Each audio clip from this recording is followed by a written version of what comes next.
Is the Bitcoin rally over? The answer by the end will shock you, so watch until the last second. Right now, Bitcoin is facing a massive challenge. We just saw a third rejection near the $93,000 level, and the bulls are fighting hard to hold support at $89,000. The big story behind the scenes?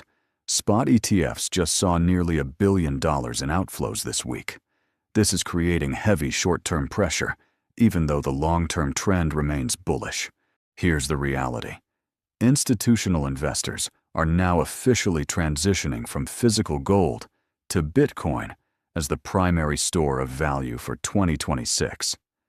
While gold has served as the global standard for centuries, the 2026 wealth reset is highlighting its limitations. Gold is heavy, expensive to secure, and its supply is constantly expanding. In contrast, Bitcoin offers absolute scarcity with its 21 million supply cap and instant global settlement. Currently, gold's market cap sits near $32 trillion, while Bitcoin is just beginning its journey. If Bitcoin captures even 20% of gold's market share, the price per coin would exceed $500,000.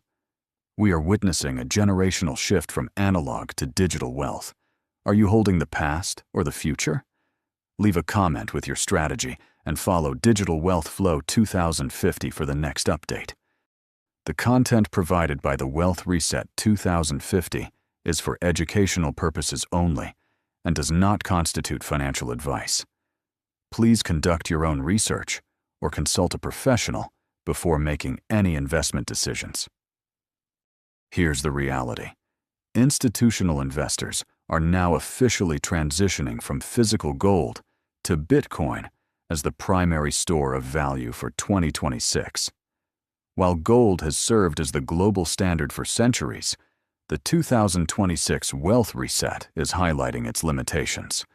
Gold is heavy, expensive to secure, and its supply is constantly expanding. In contrast, Bitcoin offers absolute scarcity with its 21 million supply cap and instant global settlement.